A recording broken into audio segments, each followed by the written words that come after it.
Hey guys, I'm Emma. Hi, I'm John. If you're new here, then hit the subscribe button, share this with all your friends, and comment down below as well. And if you've been here before, welcome back. Absolutely. So a couple of days ago, or last week in fact, you might have noticed that we posted a badly done vlog video. Our first attempt. Yeah, well that was kind of before we knew that we wanted to do YouTube. Yeah. In February this year, we went on a cruise, so that's what all the footage is from. So because the vlog wasn't really what we wanted it to be, we kind of wanted to talk about the cruise as a whole today. Almost like a review. Yeah, kind of review it. There'll be some tips and tricks thrown in there, Yep. and just things that we've learned that might help you if you are going on a cruise for the first time. Yeah. So we thought the best way to do this was to start off at the beginning and finish at the end. So we're going to start with day one. Well, we'll start with why we picked a cruise first. Okay, we're going to start with why we picked a cruise. So, I guess for me a cruise was never really something that I fancied. I always just assumed they were for older people, and it wasn't really something that seemed like fun. No, I think we said before that on our Disney stuff that we quite like nice food and shows, nighttime shows. So I think it was one New Year, last New Year. We were probably slightly alcohol induced. Yeah, we was round our friend's house, had a New Year, and we were talking about holidays we want to do year coming up, and someone mentioned a cruise, and I think my reaction and Emma's reaction at the time was, oh, I don't know about that. Yeah, but it was really reasonably priced. So I think it was around £430 per person for 4 nights. And that works, I remember thinking it worked out about £100 a day each. Yeah. So when you think that's your breakfast, your lunch and your dinner and your accommodation included, you can't really say no to that. No, so because it was so cheap, we thought we'd give it a go. It was only 4 nights, we thought we'd give it a go. We had nothing else going on in February. Yeah. So I think then we booked it straight away after a few beers, and we booked it straight away. Yeah. And then that was it, really. Yeah, so we booked through P&O Cruises, obviously, and the cruise that we booked was the Netherlands mini break. So it went from Southampton to Bruges, from Bruges to Amsterdam, from Amsterdam back to the UK. Yeah. Yeah. And we sailed in February. I believe it was the 1st of February we actually set sail. Yep. Yeah, so let's just get into that, I guess. Okay, so day one, obviously, we drove from home to Southampton, about an hour and a half for us, yeah. Roughly drive. Nice and easy, no hassle. We already pre-booked the car parking, so it's like a valet, isn't it? And we booked through the P&O suggested company. They work with P&O, and it was CPS, I believe. It was fantastic. You can't fault it. You literally go to your terminal, what you assigned for your cruise, put up outside the terminal.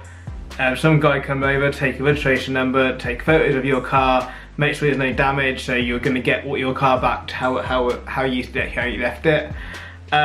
They take the cases out of your car. You only take your hand luggage and whatever else you want then, and then you go into a terminal. They take your car away, they park it somewhere.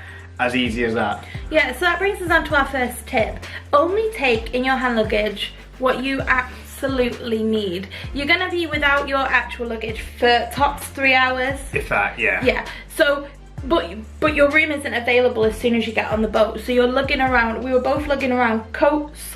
I had a suit bag. He had a suit bag. We had, hand luggage on top of that. Yeah. It was a lot, and especially when you don't have anywhere to dump it, straight away, you're just carrying it around. Yeah. So that's my first tip. It would have been a lot easier to have a rucksack or something that you just need. You don't really need anything apart from money, really. You don't, you could. Well, you don't even need money. No, you could quite easy have nothing and leave them to take everything to your room for 3 hours. Yeah. So then once you pack your car, you head into the terminal. Yep. And to me it looked like a small airport, like a tiny little airport. I think I'd describe it more like a train station. It looks like a boat terminal, doesn't it? Like a ferry boat terminal. It's a big room, basically. Yeah, a big silver kind of room. They give you a colour, I think it was a colour, and when your colour is, when they shout out your colour, you go over to the check-in area. We were not lucky with our check-in lady. I don't know if she was new or if she was having a really bad day, but it took us a really long time to check in. Yeah. But we went with another couple and they were through really quickly. I think they had a problem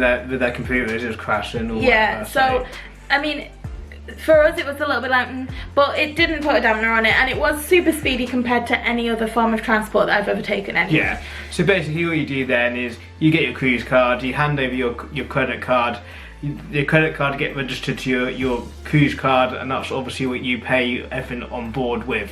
At the end of the cruise, you debit your credit card, that's what you get charged. That's nice and simple. All you pay for really on board is drink and anything else outside of the norm what you want to pay for. Yeah, so from there we obviously went to scout out our rooms, and that's how we found out they were not ready.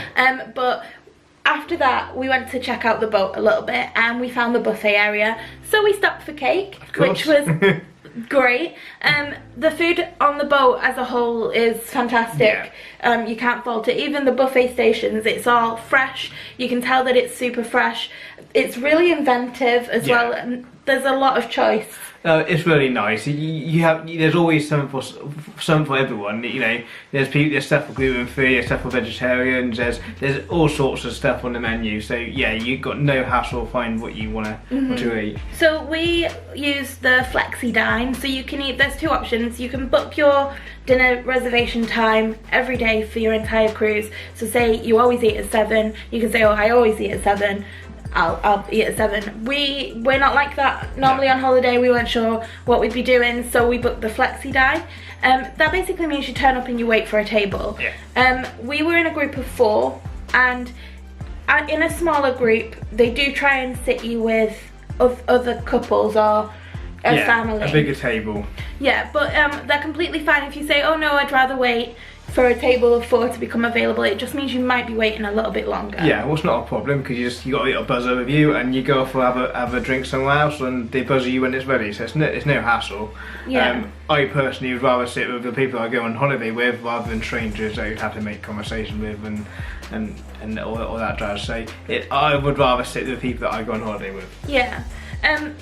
So then we ate at the Saffron restaurant the first night, and it was lovely. We had a table just the 4 of us. It was really super nice. The food was good.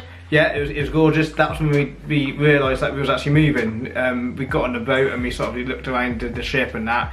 Like you say, you got changed, went for dinner. And all that time it was actually at port, but obviously sorting things out. We went for dinner and we thought, okay, we're at port, you know, we're going to stay here for a while.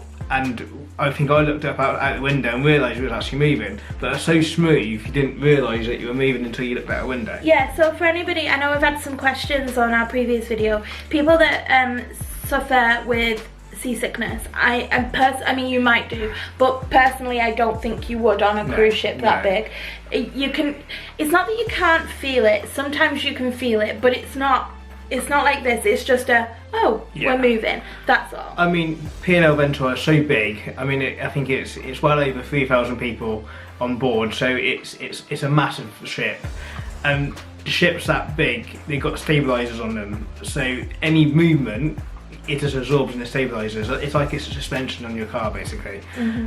So you feel it occasionally, and you think, oh, you know, there's an odd wave that is bigger than the others, or, you know, but it's very rare. Most of the time, you don't really know you're moving. Yeah, I'm just going to backtrack for about half a day, because we didn't at all mention the rooms, and that's quite important. Yeah. So my expectation going on to, because I've never been on a cruise ship before this one, my expectation was a tiny little box of a room with a small bed and no space to like move around, and a tiny little awful dinky bathroom, and I don't know why I felt that, but in my head that's what we were going for. I think we both thought that. Yeah, we both had the same sort of image in our heads that we thought it was, but reality it was nothing like it at all.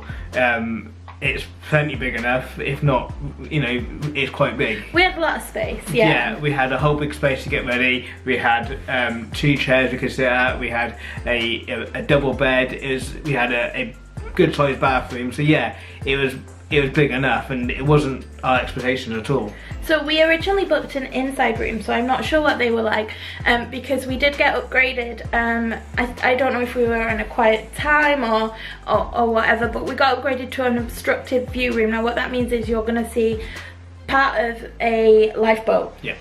They don't tell you what part. I guess one could be covering your entire window. I mean, it's unlikely. We've seen a tiny bit of a top we of had one. maybe a corner. Yeah. Of, like, it really didn't bother us. She had plenty of view of the oven. It didn't matter at all. I wouldn't necessarily said it was obstructed, but that's what it comes out as, and it's good enough, you know. Yeah. So if you're thinking about saving some money, you know, if you want to book an obstructed view rather than a non-obstructed view, you could save quite a lot of money. Yeah. So then back to where we were previously. After dinner, so the entertainment on the P&O cruise, and I imagine for the entire P&O fleet, it was just fantastic. Yeah. So we weren't really sure what to expect, so we headed down to the amphitheatre. Yeah. And it was a young group, a boy band, really and good. they came out and they were funny. Yeah, fantastic. And they were singing, and it was songs that got Yeah. everybody, and there were generations there. Like we weren't the youngest people on that boat, Not at all. and by no means were the oldest people on that boat. There was somebody representing every age group on that ship. Of course. And everybody was singing along, Yeah. wiggling along. They did a really, really clever choice how the songs that they picked, because everyone knew the songs. Yeah, that first night, definitely. Yeah, and it was such a nice atmosphere. Everyone was out just having a good time, having a few beers, you know, having a sing-song. It was lovely. It was a good night. And like Emma said, you know, the age range on this ship is perfect. I'm not saying every cruise and every ship the same, because I know there's older cruises you can go on, so that's your thing, look into them. But this particular ship and this particular cruise, you know, there's some of them tiny to really old. So, you know, yeah, it's a nice mix. So then there wasn't much to report after that. The entertainment was really good. We went to the bar and had a few drinks and whatnot. There are, I was going to say hundreds, but there are so many different bars to choose from that there is so much choice, and each bar seems to do a different style of drink as well. So have a little pub cruise. Yeah, absolutely. A ship crawl, cruise. a ship crawl, and to see how many you can get round. But after that we went to bed and we woke up in Bruges. Yes. Yeah. Which is probably the easiest way to get to Europe ever. Yeah. So okay, we woke up, obviously had breakfast, and in the buffet thing, the breakfast is fantastic. You can pick whatever you want. I'm gluten intolerant, kind of, and there was an entire section for me to choose from, and there was dairy free as well, and vegan options. Vegetarian. Yeah. So yeah, there's all sorts. So you're gonna find what you want. So yeah, we had breakfast, and then we got off the ship, and we walked around Bruges for a day. Yeah. How did you find Bruges? So, well, P&O offer a transfer. They offer a free transfer off the ship and into away from the terminal. Just outside the port, because when you get into port, publics are not allowed to walk in Bruges port because it's a working port.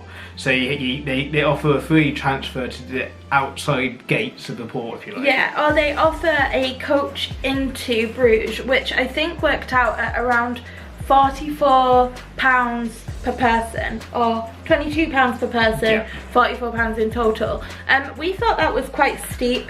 Yeah, so I think it's only about 20-minute drive. So that's quite steep for what it is. So we, I think we were happy to just get out of the port, have a wander around, see what was going on. Yeah. But when we did step out of the port, we saw, I think it was Cruise Express, and they put, it's kind of like a bus. Yeah. Like a bus service on, and that worked out at 12 euros each return, which obviously is half the price of what P&O were offering. So I would just, tip number 2, suggest that you do a bit of shopping around. A taxi in is about 40 euros. So if you can share that with friends, that would be cheaper. Yeah, but we used that, and it was dead easy. They tell you the bus times, and they drop you off in exactly the same place as the P&O. Yeah, it's perfect. You can't moan about that at all. They say you got there. I think the cruise ship bus was right in front of us, and we were behind them, so it really didn't matter at all. Yeah, so Bruges itself is very, very pretty. It's a really, really nice town, I think. I think it's a town. It's a town. It's not a village. I don't know. It's the size of probably a big village here in the UK. It's not huge, but it's really pretty. The buildings are all really pretty. Really picturesque, really good for good photos. Yeah, there's not a lot going on, enough to keep you entertained for a couple of hours. You don't get that long in Bruges on this particular cruise. I imagine there are other cruises where you get a lot longer, but we had maybe 5-6 hours. Yeah, I don't think it was long enough. I think that's more enough time to see what you wanted to see and get back on the cruise. So John has one recommendation. Yeah, so if you go to Bruges, make sure you try their fries, their chips, and because their Bruges chips have got mayonnaise and ketchup mixed in together, and it's really nice. Yeah, Heinz is starting to do this here in the UK, but it won't be the same. It's not the same. It's not the same. I end up now, every time I do it at home, I mix it myself because it is stunning. It's really nice. So the Bruges day, so day 2 for us was our black tie evening. Now I believe every cruise ship has one. Yeah. Or 2 or 3, depending on the length of your trip. So we did have to, well, we didn't rush back, did we actually? No, it was a nice time. I think they actually make us get back on the ship in enough time to get prepared for the black tie, have change, and go. I think I even went to the gym before we went to the evening the meal out. So yeah, we had plenty of time.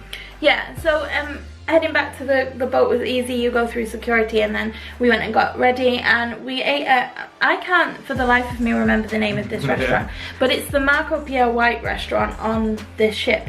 Fun fact, I used to work for Marco Pierre White. So I've already been lucky enough to taste the food that Marco cooks, so I knew that it was going to be good, and it was so good. It was lovely.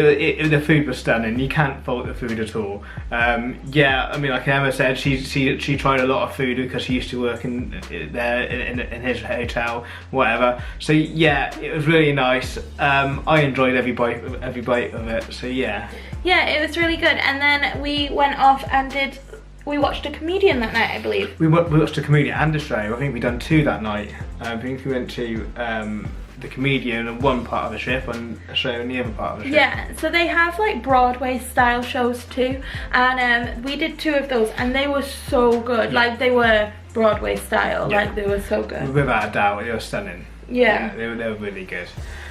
Just on the black tie evening, you don't have to do it by any means. If you really don't want to do it, you could quite easily go to the buffet type restaurant and be in your shorts and t-shirt if you want to. It's just nice that most people do because they want to dress up and you have a good proper evening. It's a really nice evening. It's great for photos. They have around the ship. There's a couple of people a couple of staff with big cameras, and they take photos of you. And obviously you got to pay for the photos. The photos on the ship are extortionately expensive. If you've got a friend with a camera, get them to take a picture of you on the stairs. Absolutely. Because that's all they're doing. Yeah, absolutely. But if you haven't got that, then if you want a nice photo with your other half or whatever, then you can get that as well. And just a quick note on that, like black tie doesn't have to be mega expensive. I know that some people are put off thinking, well, I have to buy a ball gown. And, I mean, you had a suit that you wore, I think, or did you buy? No, you bought a new suit, and I did buy a new dress, but it wasn't a massively expensive dress. No, I mean, our friend we went with, I think he had a suit. He didn't go out and buy a special one. He already had a suit. So if that's what's putting you off the black tie, don't let it, because there are people there in all kinds of different outfits. I mean, it goes from just a normal suit to tux. You know, it's so nice to see everyone's take on black tie, and just nice to see everyone make an effort for that one evening. So I think we're going to leave this video here and come back with a part 2 for Amsterdam and finishing up, because it's a little bit longer than I expected it to be. So if you've enjoyed this and you've got any questions about cruises that maybe we can answer, leave that down below. And then next Friday you can catch part 2 to this, and yeah, so we'll see you then. We'll see you soon. Bye.